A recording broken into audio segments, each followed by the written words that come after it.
여러분 안녕하세요. 질문버셔입니다. 이번 시간에는 상충곡 전체의 내용을 개괄적으로 살펴보도록 하겠습니다. 화자는 자연을 벗삼아 사는 삶에 대하여 자부심, 안번지조, 그리고 안빈낙도를 노래하였고 직유법이나 대국법과 같은 다양한 표현법을 사용하였고 공간의 이동에 따라 내용을 전개하고 감정이입을 통해 주제를 강조하였습니다. 먼저 상충곡의 갈래를 살펴보도록 하겠습니다. 상충곡은 봄의 완상과 안빈낙도하는 삶에 대하여 일찬하고 풍류하는 삶을 정감 있게 노래하였기 때문에 이를 서정가사라고 이야기를 하고 사대부 작가의 작품이기 때문에 양반가사이며 벼슬의 서물러나 태인에 은거하며 부르허니에라는 집을 지어 거처하며 자연을 노래하였습니다. 따라서 은일가사이며 결사의 마지막 구절이 아모타 백년행락이 이만한들 어찌하리라고 이야기를 하여 시조 종장의 음수율인 3543과 동일한 형태를 가지고 있기 때문에 정격가사라고 할 수 있습니다. 또한 자연 속에서 한가한 정서를 느끼며 지내는 삶을 노래하였기 때문에 강호한정가라고 할 수 있습니다. 이러한 가사는 고려 후기에 발생하여 조선 전기까지 지속되었던 장영의 교술시가인 경기체가가 쇠퇴하면서 발생한 문학으로 운문과 산문의 중간적 형태를 가지고 있다고 할 수 있습니다. 가사는 시조와 마찬가지로 3, 4조 사음보의 연속체로 되어 있습니다. 율격 구조를 가지고 있고 개인의 정서를 노래했다는 점에서 운문문학에 속하지만 교훈이나 여행의 감상 등과 같은 대상 또는 세계를 객관적으로 묘사하는 교술적 성격도 함께 지니고 있습니다. 그렇기 때문에 가사는 형식적으로 운문의 성격을 가지고 있고 내용적으로는 산문의 틀로 되어 있다는 점을 확인할 수 있습니다. 또한 마지막 행이 시조의 종장과 같은 형식으로 되어 있는 것을 정격가사라고 이야기를 하고 마지막 행이 시조의 종장의 율격으로부터 벗어난 것을 변격가사라고 이야기를 합니다. 상충곡의 마지막 행은 아모타 백년행락이 이만한들 어찌하리로 되어 있고 송강정철의 관동별곡의 마지막 행에서는 명월이 천삼만락에 안이 비친 대없다라고 끝나기 때문에 이러한 표현을 정격가사라고 이야기를 합니다. 가사는 조선 전기의 주된 향유층이 사대부층이었기 때문에 주로 안빈낙도의 즐거움과 임금에 대한 충성, 군자의 덕에 대한 내용이 주를 이루었습니다. 이러한 흐름이 조선 후기로 넘어오면서 양반뿐만이 아니라 평민이나 여성들도 창작에 참여하였고 실생활에 대한 내용도 많아지게 되었습니다.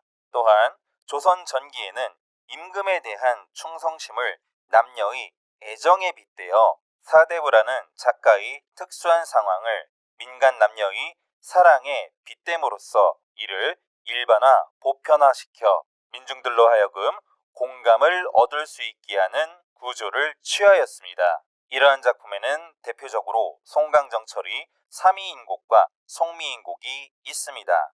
조선 후기로 넘어오면 작가가 여성으로 확대되며 내방가사가 시작되었고 유배 생활의 한을 노래하거나 정계복귀를 염두하여 자신의 죄를 뉘우치는 모습을 보이고 있는 유배가사가 등장하게 됩니다. 또한 내용이 매우 긴 서사적 장편가사나 기행가사들이 등장하여 산문학 영향이 뚜렷해졌다고 할 수 있습니다. 상충곡은 봄의 아름다움을 서정적으로 묘사하였습니다. 자신의 거처인 불호원에서 자연 친화를 노래하였고 그러한 삶을 자부심을 가지고 예찬하였습니다.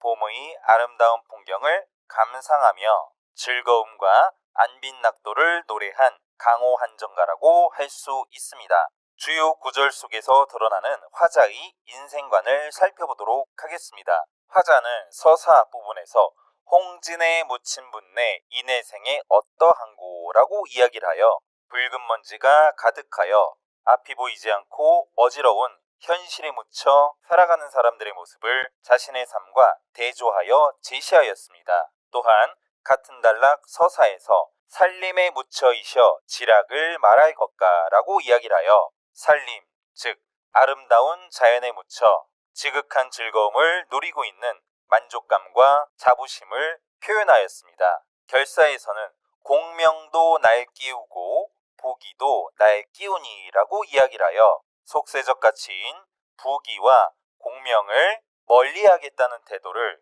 주객이 전도된 표현으로 형상화하였습니다. 또한 꽃나무 가지 꺾어 술잔을 세며 마시는 풍류와 한중 진미를 알니 없이 호재로다라고 이야기를 하여 한가운 가운데 깃드는 참다운 맛을 노래하였으며 결사에서 청풍명월 외에 어떤 것이 있사올꼬라고 이야기를 하여 맑은 바람과 밝은 달 이외에 친구가 없다는 표현으로 앞서 이야기했던 부귀와 공명으로부터 멀리하고 거리를 두려는 화자의 삶의 태도가 드러나 있다고 할 수 있습니다. 상춘곡에서 드러나는 화자의 자연관을 살펴보도록 하겠습니다.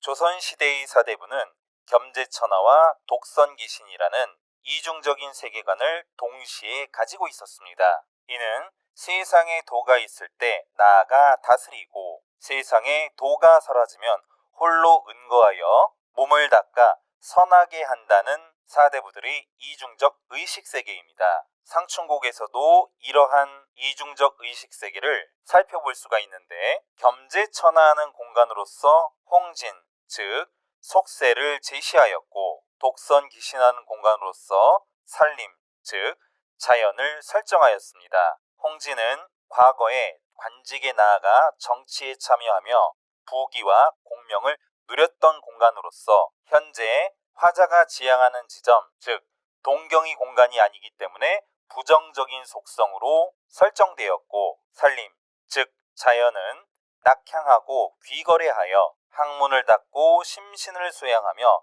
풍류를 즐기는 독선귀신하는 현재의 공간이기 때문에 긍정적 속성으로 설정되었습니다. 다시 말씀드리면 화자는 현실 정치에서 물러나 자연 속에 묻혀 안빈낙도를 즐기고 있고 강호한정하며 무라일체되는 정신적 경지를 형상화하였습니다. 운율은 시조의 형식과 같지만 연속체의 형식으로 되어 있다는 점이 특징입니다. 상춘곡은 자연의 아름다움을 예찬하고 속세를 떠나 자연과 조화를 이루며 안빈낙도의 삶을 살고자 하는 작가의 생활 철학을 담고 있습니다. 하지만 송순의 면왕정가나 정철이 관동별곡과 같은 가사 작품들에서 나타나는 군운에 대한 예찬은 드러나 있지 않습니다. 참고로 관동별곡의 경우에는 특히 앞부분에서 임금을 그리워하는 마음, 연군 지정과 나라를 걱정하는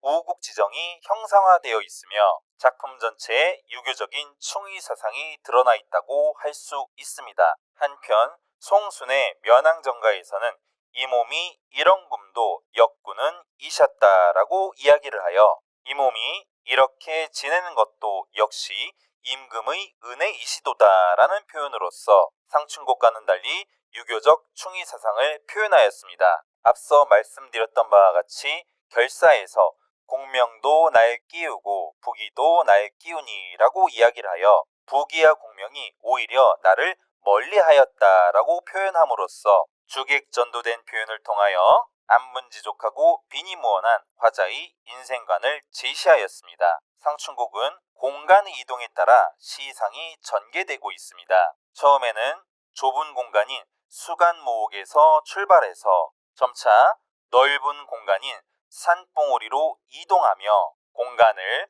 확대하고 있습니다. 이는 속세와 가까운 세계로부터 점차 탈속의 세계로 나아가고 있음을 구조적으로 형상화한 표현이라고 할 수 있습니다. 작품에서는 대구법, 지규법, 의인법, 서리법, 고사를 인용하는 등 다양한 표현 방법을 사용하여 자연의 아름다움을 묘사하고 이를 즐기는 화자 자신의 모습을 표현하였습니다. 특히 사음보의 반복과 대꾸 표현을 통해 화자의 감흥을 드러내었습니다. 참고로 상춘곡은 조선 최초의 가사작품으로 널리 인정된 문학이고 이에 대한 효시 논란이 있기는 하지만 이를 차치하고 그 작품의 구조와 내용이 조선 초기의 사대부 강호 한정가의 양식을 그대로 담고 있다는 점을 꼭 알아두시기 바랍니다. 상춘곡은 서사, 본사, 결사의 구조로 되어 있고 서사에서는 자연에 묻혀 사는 즐거움과 속세 사람들과는 대조적으로 자연 속에서 풍류를 즐기고 있는 자신에 대한 자부심을 드러내었습니다. 본사에서는 봄 경치의 아름다움을 묘사하였고 이를 즐기는 풍류적인 모습이 드러나 있으며 결사에서는 속세적 가치인 부귀와 공명을 멀리하고 자연 속에 묻혀 소박한 삶을 즐기겠다는 안빈낙도의 태도를 드러내었습니다. 상춘곡은 작가 정극인이 말년에 관직을 그만두고 처가가 있는 태인으로 귀거래하여 지은 작품으로서 현실 정치에서 물러나 자연 속에 묻혀 사는 즐거움을 노래한 은일가사의 첫 작품이라는 문학사적 의미를 가지고 있습니다. 상춘곡은 송순의 면항정가, 정철이 성산별곡으로 이어지는 강호 한정가의 시풍을 이루면서 호남가단이 형성되는데 큰 영향을 미쳤습니다. 참고로 호남가단은 16세기 중엽 이후 호남 지역을 중심으로 시가 활동을 했던 집단을 가리킵니다. 상춘곡은 조선시대 사대부들의 자연관을 잘 드러내고 있다고 말씀드릴 수 있습니다. 작품은 조선 성종대 불원집에 수록되어 있습니다. 한국 문학에 나타나는 자연 친화적 태도를 정리하도록 하겠습니다. 서양에서는 자연과 인간이 서로 대립하는 존재로 설정되어 있습니다. 따라서 서양에서의 숭고미는 동양에서 이야기하는 숭고미처럼 자연을 인식하는 내가 자연의 조화를 현실에서 추구하고 실현하고자 하는 태도를 보일 때 드러나는 미의식으로서 드러나는 경외감과는 본질적으로 다른 것이라고 할 수 있습니다. 반면에 동양의 자연과는 자연과 인간이 하나가 되어 조화를 이루어야 한다고 보는 견해입니다. 따라서 한국 문학에 나타나는 자연 친화적 태도는 자연 속에서 사는 즐거움이나 자연과의 일체감을 노래한 작품이 많다고 할 수 있습니다.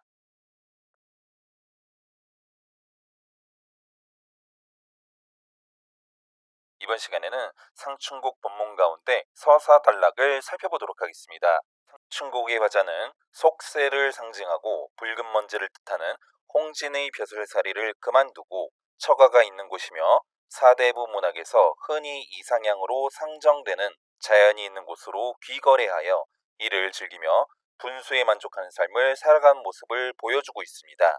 평소 동경하던 공간인 자연 속에서 화자는 자신의 삶에 대한 만족감을 드러내며 속세를 거리두게 하고 있습니다. 상춘곡에서 화자의 만족감은 자신의 삶에 대한 자부심, 자연친화, 모라일체, 풍류, 안빈낙도, 안분지족 등의 표현들로 드러납니다. 또한 자신이 동경하는 공간에서 현재 만족스러운 삶을 살아가고 있기 때문에 속세의 가치를 지니고 과거의 벼슬을 하며 입신양명을 추구하였던 공간인 홍진을 부정적 공간으로 설정하고 이곳을 멀리하려는 태도를 주객전두된 표현으로 드러내었습니다. 한편 이 작품은 사대부의 강호한정가에서 보편적으로 드러나는 군은 예찬이나 과거 벼슬살이에 얽매였던 자신의 삶에 대한 반성 그리고 드물기는 하지만 현실 정치에 대한 미련의 태도는 보이지 않는다는 점이 특징이라고 할 수 있습니다. 상춘곡의 서사단락에서는 화자가 자연에 묻혀 사는 삶의 지극한 즐거움을 속세 사람들과 대조하여 부각하였으며 그러한 삶에 대한 자부심 넘치는 태도를 보여주고 있습니다. 홍진에 묻힌 분내 인해생에 어떠한고 속세에 묻혀 사는 사람들이여 나의 이러한 생활이 어떠한가. 여기에서 홍진은 거마가 일으키는 먼지를 뜻하는 표현으로 번거롭고 속된 세상을 비유적으로 이른 말이며 화자가 지향하는 자연이라는 공간과 대조되어 부정적인 속성을 가지고 있다고 할 수 있습니다. 화자는 자연에 묻혀 사는 즐거움을 지락이라고 표현하며 만족감을 드러내었고, 속세에서 부귀공명을 추구하는 사람들의 삶과 자신의 삶을 대조하여 자부심을 드러내었습니다. 옛사람 풍류를 미칠까 만 미칠까, 옛사람들의 풍류에 미치겠는가 못 미치겠는가. 여기에서 옛사람은 선인들을 뜻하는 표현으로 그들이 풍류를 즐기는 삶과 자신의 삶을 비교하더라도 자신의 삶이 손색이 없음을 서리적 표현을 통하여 자부심 넘치게 드러내었습니다. 천지간 남자 몸이 날만하니 학원만은, 세상에 남자의 몸으로 태어나 나와 비슷한 사람이 많건만은, 살림에 묻혀이셔 지락을 말할 것과, 자연에 묻혀 지내는 지극한 즐거움을 모른단 말인가. 말씀드렸듯이 여기에서의 살림은 화자가 지향하는 공간이고 현재 위치해 있는 곳이기 때문에 긍정적 속성을 가지고 있고, 부정적 공간인 홍진과 대조적 의미를 가지고 있다고 할 수 있습니다. 따라서 살림은 상충곡 전체 내용의 공간적 배경이고, 화자가 풍류를 즐기는 가운데 지극한 즐거움을 느끼고 서리적 표현을 통하여 자부심을 느끼는 공간으로 묘사되고 있습니다. 이 문장에서 지극한 즐거움을 느끼지 못하는 사람들은 속세에 묻혀 부귀 영화를 누리는 사람들이 주체라고 할 수 있습니다. 수간 모옥을 벽계수 RP 두고 몇 칸 되지 않는 작은 초가집을 푸른 시냇물 앞에 지어두고, 여기에서 수간은 몇 칸 되지 않는 이라는 뜻이고, 모옥이란 한자어는 띠 모자에 집 옥자를 쓴 단어로서 띠나 이형 따위로 지붕을 인 초라한 집을 뜻하거나 자기가 사는 집을 겸손하게 이르는 말이라고 해석합니다. 그렇기 때문에 수간모옥이라는 표현은 이 문장에서 소박하고 청빈한 삶, 다시 말하면 화자 자신의 겸손한 삶의 모습을 보여주고 있는 표현이라고 할 수 있습니다. 또한 상충곡은 공간의 이동에 따라 시상을 전개하고 있고, 좁은 공간에서 넓은 공간으로 그 구조가 점층적으로 확장되고 있습니다. 이러한 시상 전개의 첫 번째 공간이 상충곡 서사의 수간모옥이라고 할 수 있습니다. 송죽 우를리에 풍월주인 되어셔라. 소나무와 대나무가 울창한 속에서 자연의 주인이 되어 살고 있노라. 참고로 정극이는 1437년 세종이 흥천사를 중건하기 위해 토목공사를 일으키자 태학생을 이끌고 부당함을 항소하다가 왕의 진노를 사 북도로 귀양을 가게 됩니다. 그 뒤 풀려나 태인으로가 집을 짓고 거처하며 그 이름을 부루원이라고 짓고, 부루원 앞 비수천 주변에 송죽을 심고 밭을 갈며 향리 자제들을 모아 가르치며 교화에 힘쓰는 삶을 살았습니다. 따라서 소나무와 대나무가 울창하다는 표현은 자연에 묻힌 화자의 삶을 뜻하는 것이고, 수간모옥은 부루원을 말하는 것으로 화자가 거처하는 공간이라고 할 수 있습니다. 정리하면 홍진에 묻힌 사람들과 자신의 삶을 비교하며 자부심을 드러내었고, 선인들이 풍류와 비교하여 자부심을 드러내었으며, 살림에 묻혀 풍류를 즐기는 자부심을 드러내었고, 소박한 삶을 살며 자연에 대한 친화적 태도를 드러내었습니다. 이러한 삶에 대한 만족감을 드러내기 위하여 부정적 공간인 홍진과 긍정적 공간이자 화자의 지향점인 살림을 대조하여 서리적 표현들과 영탄적 표현을 통하여 그 모습을 효과적으로 표현하였습니다. 상충곡 서사에서는 살림에 묻혀 살면서 지극한 즐거움을 누리는 만족감을 자부심 넘치는 표현으로 드러내었다고 할 수 있습니다. 단락의 주제는 자연에 묻혀 사는 즐거움입니다. 꼭 기억해야 할 내용입니다. 화자는 관직에 나아가 정치에 참여하며 부귀와 공명을 누리는 공간으로서 홍진을 제시하였고, 학문을 닦고 수행하며 풍류를 즐기는 공간으로서 살림을 제시하였습니다. 이러한 공간적 대비와 사대부에게 있어 자연이란 현실 정치에서 뜻을 펴지 못할 때 귀거래하여 몸을 닦아 선하게 하는 공간, 즉 안빈낙도의 공간이며, 이를 항상 추구하고 지향하는 이상향과 같은 무릉도원으로 그려지게 됩니다. 상충곡의 서사에서는 부정적 공간과 긍정적 공간이 대립되어 있으며, 자연을 즐기는 화자의 만족감과 이에 대한 자부심이 드러나 있으며, 이러한 자신의 모습을 일컬어 풍월주인이라고 이야기하였습니다.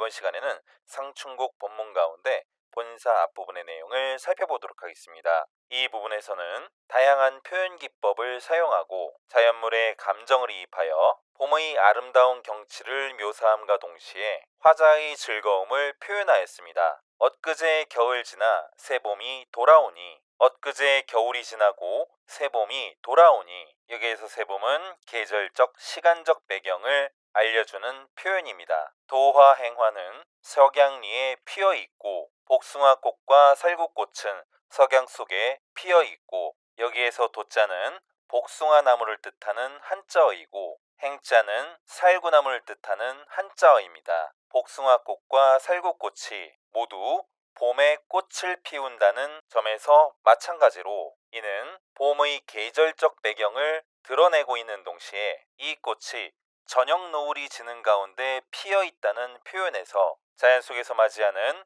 봄의 경치의 아름다움을 돋보이게 하기 위한 표현이라는 점을 알 수 있습니다. 녹양방초는 새우 중에 푸르도다. 푸른 버드나무와 향기로운 푸른 가랑비 속의 푸르구나. 여기에서 양자는 버드나무를 뜻하는 한자이고 초자는 풀을 뜻하는 한자입니다. 이는 도화행화와 마찬가지로 가랑비가 내리는 가운데 푸르구나라는 표현을 통해서 봄의 아름다운 경치를 묘사하고 있는 표현이라는 점을 확인할 수 있습니다. 한편 복숭아꽃, 살구꽃과 저녁 노을이 붉은색의 이미지이고 녹양방초가 푸른색의 이미지라는 점에서 붉은색과 푸른색의 색채 대비가 설정되어 있다는 점을 알 수 있지만 이를 표면화하는 색채어는 푸르도다이고 도화행화나 석양리에는 모두 다 색채어가 제시되어 있지 않기 때문에 한편에서는 이 구절들에서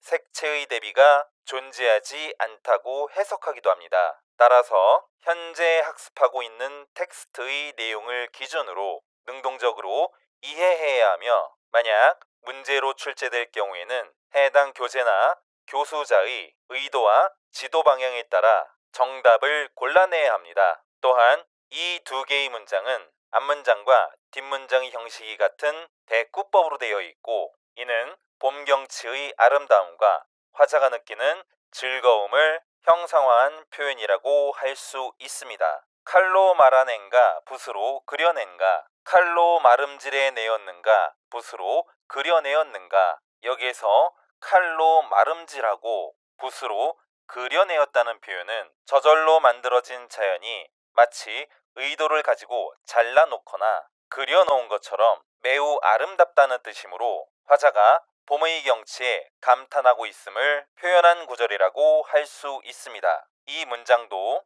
앞의 구절과 뒤의 구절이 동일한 형식으로 되어 있기 때문에 대꾸법이 쓰였고 이를 통하여 자연의 아름다움을 부각하였습니다. 다시 말씀드리면 도화행화와 석양리에서 붉은색의 이미지를 확인할 수 있고 녹양방초가 푸르다는 표현에서 청색의 이미지를 확인할 수 있으며 앞의 문장과 뒤의 문장의 구조가 동일한 형식으로 되어 있는 대꾸법이 쓰였다는 사실을 알 수 있고 다음 문장에서도 마찬가지로 대꾸법을 사용하여 자연의 아름다움을 묘사하고 이에 감탄하고 있는 화자의 감정을 표현한 구절이라고 할 수 있습니다. 조화신공이 물물마다 헌사롭다. 조물주의 신비로운 재주가 사물마다 야단스럽구나. 여기에서 조물주의 신비로운 재주가 야단스럽다는 표현은 정적이고 수동적일 수밖에 없는 자연의 모습이 너무 아름다운 까닭에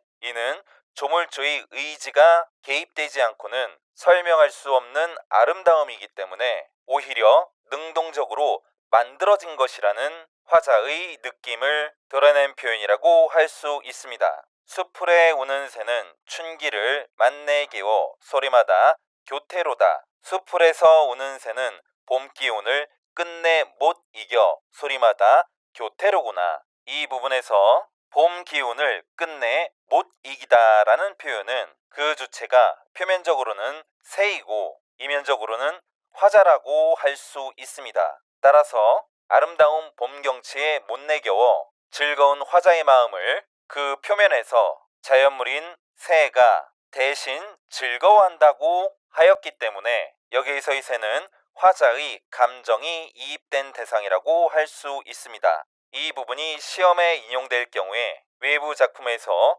동일한 기능을 하는 소재를 찾아 정확하게 답을 골라내야겠습니다. 본사의 첫 번째 부분에서는 봄의 아름다운 경치를 묘사한 내용을 살펴봤습니다. 무라일치언이 흥이에 달을 쏘냐, 자연과 내가 더불어 한 몸이 되니 흥겨움이 다르겠는가. 여기에서 무라일체라는 표현은 강호안정가에서 일반적으로 드러나는 만족감을 드러낸 표현이고, 철학적으로는 주체와 세계가 더불어 하나가 되는 경계로서 이러한 경계에서 나를 잊고 느끼는 즐거움이 지락, 곧 지극한 즐거움이라고 설명합니다. 참고로 상춘곡의 서사 부분에서도 송죽 우를리에 풍월주인이 되어 있는 화자가 살림에 묻혀 있어 지락을 말할 것가라고 이야기를 하여 이러한 경계를 언급하였습니다. 따라서 흥이에 달을 쏘냐라는 표현에서 흥이라는 것은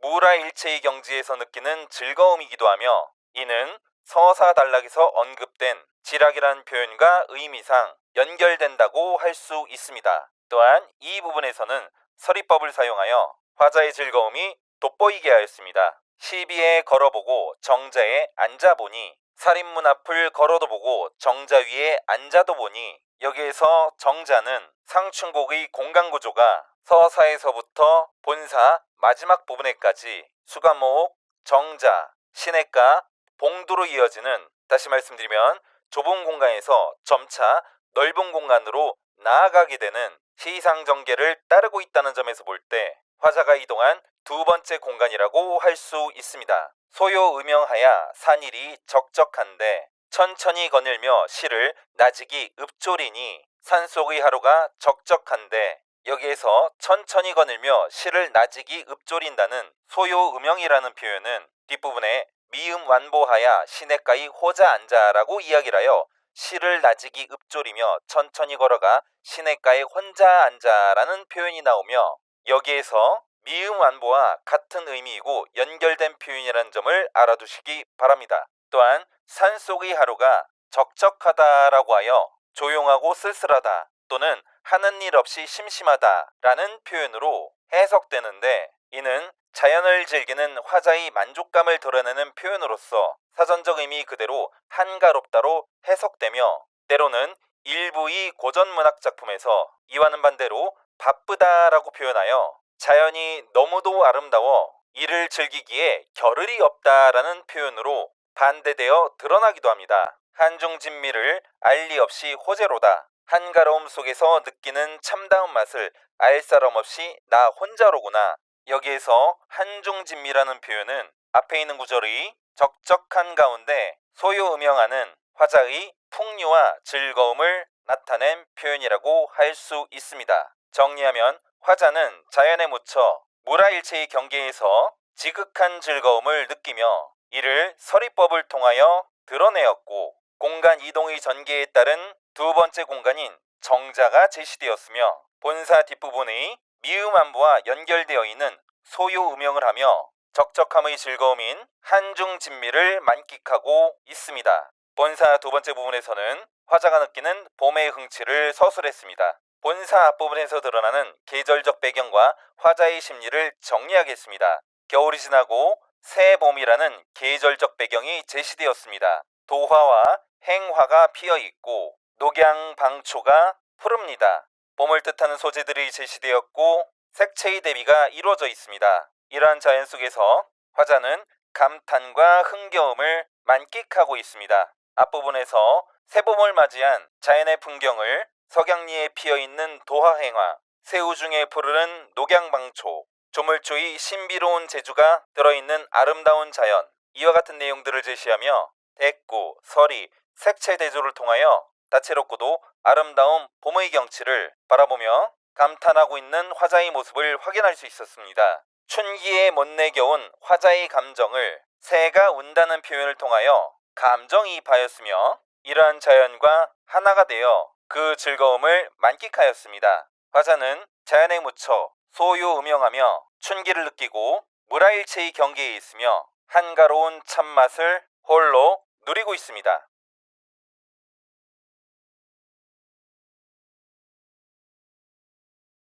이번 시간에는 상충곡 본문 가운데 본사 뒷부분의 내용을 살펴보도록 하겠습니다. 이 부분에서는 화자가 이웃들에게 산수의 구경을 권유하고 시냇가에서 맑은 물에 떠내려오는 복숭아꽃을 바라보고 술을 마시며 즐기는 풍류를 서술하였고 산봉우리에서 조망한 아름다운 봄의 전경을 묘사한 내용들을 살펴보도록 하겠습니다. 이봐 이웃들아 산수구경 가자스라. 여복의 이웃 사람들아 산수구경 가자꾸나. 이 구절에서 화자는 이웃에게 말을 건네는 듯한 표현을 사용하고 청유형 종결 표현으로 산수구경을 권유하고 수감모옥에서 시작하여 정자로 이동한 뒤 다시 깊은 자연으로 이동함으로써 시적 공간을 확장하게 되는 계기를 만들었습니다. 참고로 이러한 산수구경 권유는 사대부의 강호한정가나 조선 중기 이후에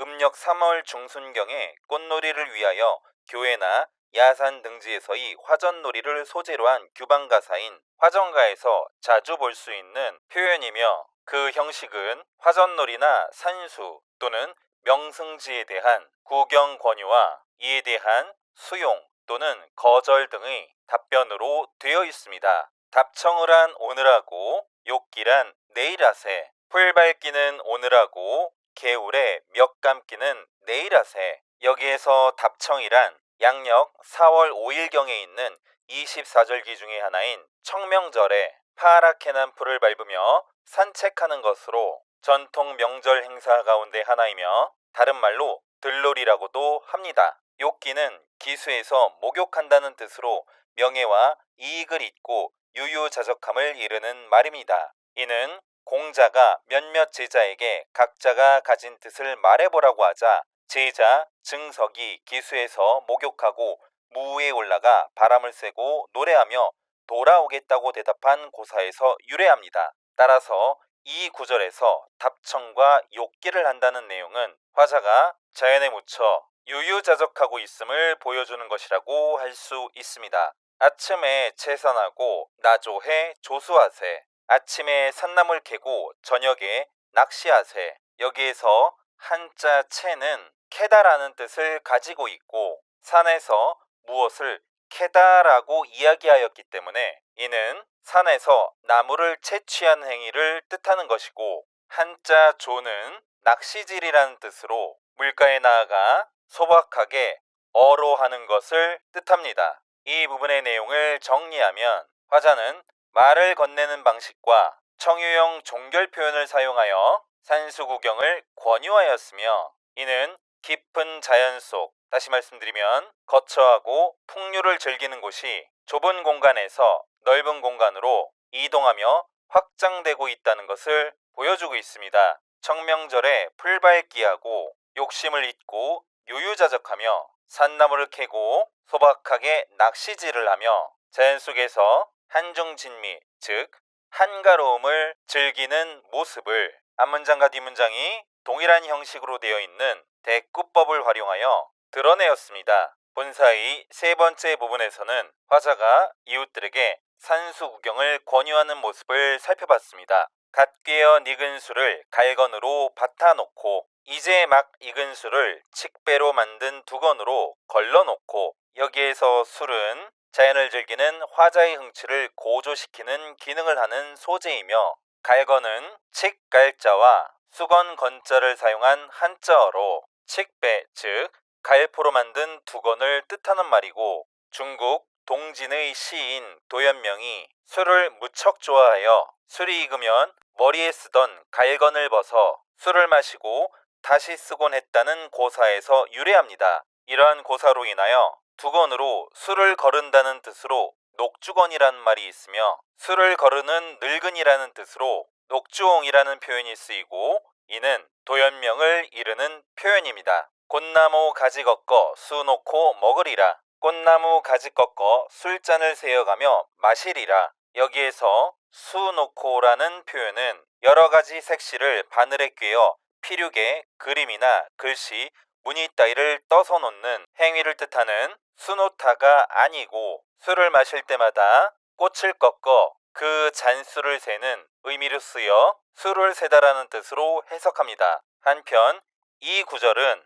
조선 중기 송강정철의 송강가사집에 수록되어 있는 사설시조로 장진주사라는 작품에서 인용된 표현입니다. 장진주사의 초장에서 한 잔 먹새 그려 또 한 잔 먹새 그려 곧 꺾어 산 놓고 무진무진 먹새 그려라고 이야기를 하여 꽃나무 가지 꺾어 술잔을 세며 마시기를 권하는 내용으로 이루어져 있습니다. 따라서 이 부분에서는 화자가 자연과 함께 풍류를 즐기는 모습임을 확인할 수 있습니다. 화풍이 건듯 불어 녹수를 건너오니 화창한 봄바람이 문득 불어 푸른 물을 건너오니 청양은 잔해지고 낙홍은 옷새진다. 맑은 향기는 잔에 스미고 붉은 꽃잎은 옷에 떨어진다.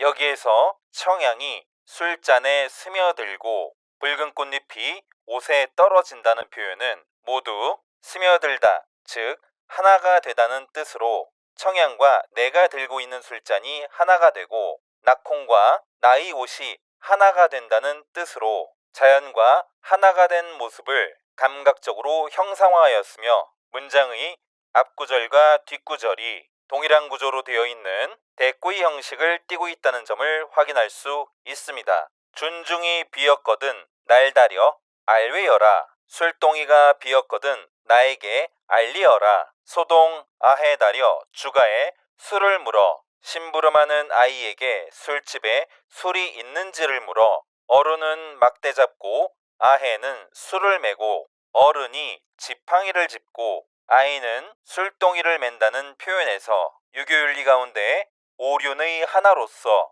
어른과 어린이 사이에 엄격한 도리와 차례가 있다는 점을 뜻하는 장유유서의 윤리 개념을 담고 있는 표현이라고 할 수 있습니다. 이 문장도 앞문장과 뒷문장의 구조가 동일한 대꾸의 형식으로 되어 있다는 점을 확인할 수 있습니다. 미음 완보하야 시냇가의 호자 앉아. 시를 나직이 읊조리며 천천히 걸어가 시냇가에 혼자 앉아. 여기에서 미음 완보라는 표현은 작은 소리로 읊으며 천천히 거닌다라는 뜻으로 본사 앞부분에서 화자가 봄의 흥취를 즐기는 모습을 소요 음영하야 산일이 적적한데라고 이야기를 하여 천천히 거닐며 시를 나직이 읊조리니 산속의 하루가 적적한데라고 말한 표현에서 소요 음영과 유사한 뜻이고 연결되어 있는 표현이라고 할 수 있습니다. 여기에서 시냇가는 공간의 이동에 따른 상충곡의 서사전개 구조 속에서 서사단락의 수간목, 본사 앞부분의 정자, 그리고 세 번째로 이어지는 공간이라고 할 수 있습니다. 명사 좋은 물에 잔시어 부어들고 고운 모래 맑은 물에 잔시서 부어들고 청류를 굽어보니 떠오느니 도아이로다. 맑은 물을 바라보니 떠오는 것이 복숭아꽃이로구나. 이 부분에서 푸른 물에 복숭아꽃이 떠내려온다는 표현은 앞서 언급했던 도연명의 도화원기에서 인용된 표현으로 무릉도원에 대한 내용이 수록되어 있습니다. 그 배경은 고기 잡는 것을 직업으로 했던 무릉 사람이 시냇가를 따라가다가 복숭아꽃이 핀 숲을 만나고 이곳에는 향기로운 꽃들이 흩날렸으며 그 숲이 끝나는 곳은 물의 근원이며 그 앞에 산이 있고 그 산에 나 있는 빛이 나오는 듯한 작은 구멍 속에 사람들이 살고 있는 아름다운 공간이 있었으며 그곳이 바로 풍요로운 공간인 낙원이고 고전문학에서 흔히 인용되는 무릉도원이라는 점을 알아두시기 바랍니다. 무릉이 가깝도다 저매이 긴 거인고 무릉도원이 가까운 듯하다 저들이 그곳인가. 말씀드렸듯이 무릉은 무릉도원의 준말이고 도연명의 도화원기에 나오는 말로 이상향, 별천지, 즉 낙원을 비유적으로 이르는 말이라고 할 수 있습니다. 이 구절들에서는 화자가 시냇물 위에 떠내려오는 복숭아꽃을 발견하고 눈앞에 보이는 들이 무릉도원일 것이라고 하며 봄의 절경을 찬미하고 있다는 점을 살펴볼 수 있었습니다. 이 부분에서는 술과 풍류를 즐기는 화자의 모습이 묘사되었습니다. 송간세로에 두견화를 붓이 들고 소나무 사이로 난 좁은 길에 진달래꽃을 붙들고, 여기에서 두견화는 진달래꽃을 달리 이르는 표현입니다. 봉도에 급히 올라 구름 속에 앉아보니, 산봉우리에 급히 올라 구름 속에 앉아보니, 여기에서 봉두는 앞서 말씀드렸던 상춘곡이 공간의 이동에 따른 시상전개 구조 속에서 네 번째 공간인 산봉우리를 뜻하는 표현이라고 할 수 있습니다. 이는 수간모옥에서 정자, 시냇가, 봉두로 이어지는 가운데 공간의 이동에 따른 구성이란 점을 알 수 있게 해주고, 그 공간이 좁은 곳으로부터 넓은 곳으로 확장되며 점차 깊은 자연 속으로 들어가는 구조, 즉 속세로부터 멀어지는 방향으로 전개되고 있다는 점을 알아두시기 바랍니다. 천촌말락이 곳곳이 벌어있네. 수많은 촌락이 곳곳에 버려져 있네. 여기에서 천촌말락은 봉두, 즉 깊은 자연 속에서 조망한 곳으로 수많은 마을, 세속을 뜻하지만 상춘곡 서사 부분에서 부정성을 지니며 속세를 뜻하는 홍진과는 동일한 의미를 가지고 있다고 볼 수 없습니다. 하지만 여기에서 천촌말락도 자연 속에서 바라보는 세속의 세계라는 점에서 화자가 멀리하려는 공간이라는 의미가 있고, 그러한 측면에서 볼 때 이에 대한 의미는 출제자의 의도에 따라서 다르게 해석할 수가 있고, 현재 학습하는 교재와 교수자의 견해에 따라 능동적으로 해석해야 하겠습니다. 연하 일휘는 금수를 재폈는 듯, 안개와 노을, 빛나는 햇살은 수놓은 비단을 펼쳐 놓은 듯, 여기에서 금수는 비단을 뜻하는 금자에 수를 놓다는 의미를 가지고 있는 숫자를 쓴 한자어입니다. 따라서 수를 놓은 비단 또는 아름답고 화려한 옷이나 직물을 뜻하는 표현으로 문학작품에서 인용될 때는 아름다운 글귀나 시문 또는 자연의 모습을 비유적으로 이르는 말이라고 할 수 있습니다.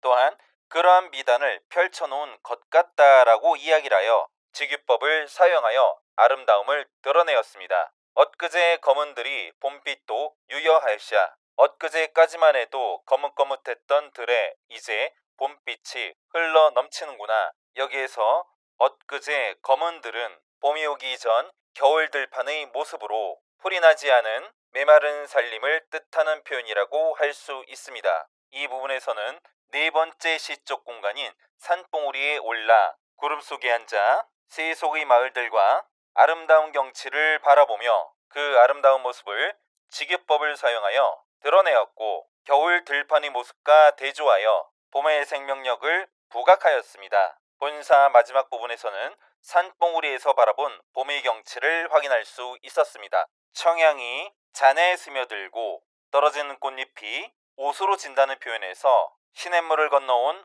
봄바람이 술잔의 향기가 되고 아름다운 꽃이 옷으로 떨어지는 모습에서 후각적 심상과 시각적 심상을 적절하게 활용하여 화자와 자연이 하나가 된 경지를 감각적으로 형성하였습니다. 상춘곡은 좁은 공간인 수간모옥에서 들판, 시냇가, 산봉우리로 이동하며 점차 넓은 곳으로 나아가게 되고, 이러한 확장적 공간 구조는 속세로부터 멀어지게 되는 깊은 곳으로 점차 이동함으로써 화자의 자연 친화적 모습과 그 이면의 속세에 대해 거리를 두려는 화자의 삶의 태도까지 엿볼 수 있습니다. 이는 점차 봄날이 흥이 더해지며 자연과의 물화일체, 안빈낙도, 안분지족의 경지가 드러나 있는 구조라고 할 수 있습니다. 본사 뒷부분에서는 산수 구경을 권유하였고, 시냇가에서 술을 마시며 봄의 흥취를 만끽하였으며, 복숭아꽃을 바라보며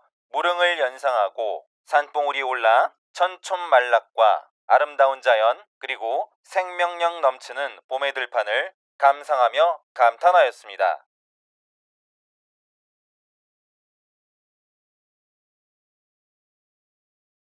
이번 시간에는 상춘곡 본문 가운데 결사의 내용을 살펴보도록 하겠습니다. 상춘곡 결사에서는 주객전도된 표현으로 속세적 가치를 멀리하려는 의도를 드러내고 있고, 자연에 묻혀 안빈낙도하려는 삶의 태도를 시조의 종장과 동일한 율격 구조를 사용하여 드러내었습니다. 공명도 날 끼우고 부기도 날 끼우니 공명도 날 꺼리고 부기도 날 꺼리니 여기에서 공명과 부기는 모두 속세적 가치입니다. 그러나 평소 동경했던 공간인 자연 속에 있는 화자가 이미 떠나왔고 과거에 벼슬살이를 했던 속세를 멀리하려는 의지가 드러난 표현이지만 오히려 주객전도하여 공명이 나를 꺼리고 부기가 나를 꺼린다고 표현함으로써 이를 잊고 소박하게 살아가려는 화자의 삶의 태도를 부각하였습니다.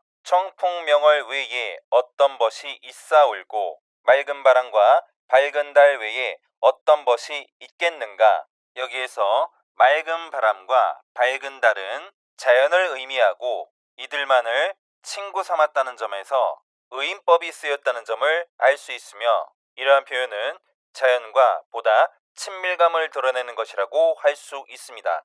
또한 자연 말고는 벗이 없다라는 표현에서 자연에 묻혀 안분지족, 안빈낙도하며 청빈한 삶을 살겠다는 화자의 의지를 엿볼 수 있고 이러한 태도를 서리법을 통하여 드러내었습니다. 참고로 이 구절은 소식, 소동파의 적벽부에서 인용된 표현이라는 점을 알아두시기 바랍니다. 단표 누항에 흩은 해음 아니하네 도시락밥, 표주박물, 누추한 곳에 살아도 헛된 생각을 아니하네. 여기에서 단표 누항은 대광줄이 또는 소쿨이란 뜻을 가지고 있는 단자와 바가지, 즉 표주박을 뜻하는 표자, 좁다 또는 누추하다의 의미를 가지고 있는 누자, 길거리의 뜻을 가지고 있는 항자로 되어 있는 한자어입니다. 이는 누추한 거리에서 먹는 한 그릇의 밥과 바가지의 물이라는 뜻으로 선비의 청빈한 생활을 이르는 표현이며 동일한 의미로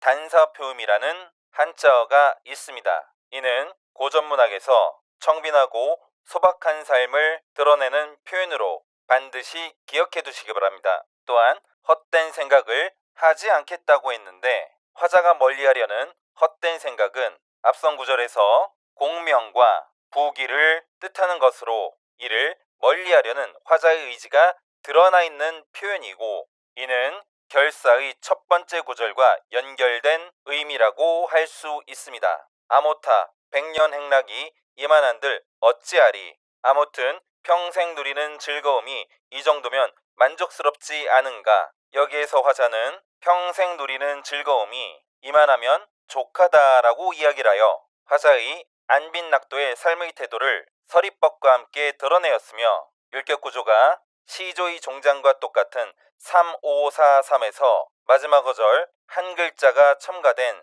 3544로 마무리되어 정격 가사의 특징을 확인할 수 있습니다. 내용을 정리하면 화자는 자연 속에서 소박한 삶을 살며 헛된 생각, 즉 속세적 가치인 공명과 부기를 멀리하려는 의도를 주객전도의 형식으로 표현하였으며 자연 친화적 태도를 의인법을 사용하여 보여주었고 마지막 구절에서는 자신의 삶에 대한 즐거움과 만족감, 자부심 등이 안빈낙도의 삶의 태도로 시조 종장의 형식과 함께 드러나 있음을 확인하였습니다. 이를 통하여 화자가 자연에 묻혀 즐거운 삶을 누리고 있음을 살펴봤습니다. 화자는 결사에서 공명과 부기를 세속적 가치이자 헛된 생각이라고 하였으며 자연 속에서 소박한 삶을 살며 이를 평생 느끼는 즐거움이라고 하여 만족감을 드러내었습니다.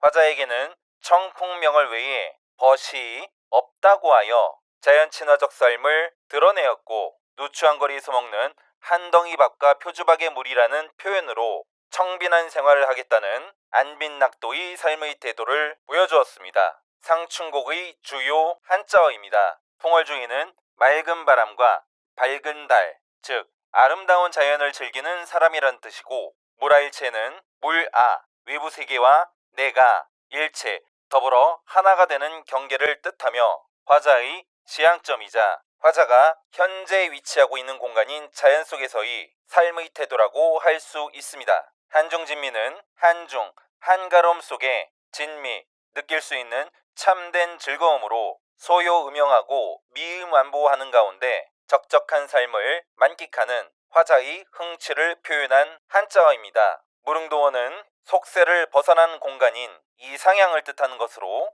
고전문학 작품에서 자주 인용되는 표현이므로 반드시 알아두셔야 하고, 연하일휘는 안개에 놓을 빛나는 햇살로 아름다운 자연 경치를 비유적으로 이르는 표현입니다. 천촌말락은 봉두에서 바라본 수많은 마을로 세속을 의미하지만 홍진, 즉 서사에서 이야기한 산림과 대조되는 공간으로서의 부정성은 표면화되어 있지 않기 때문에 같은 의미로 볼 수는 없으나 교재마다 해석이 달라 능동적으로 학습해야 하고, 청풍명월은 맑은 바람과 밝은 달을 이르는 표현으로 아름다운 자연을 뜻합니다. 단표노항은 도시락밥, 표주박물, 누추한 거리라는 뜻으로 청빈한 생활을 비유하며 동일한 의미로 단사표음이 있습니다.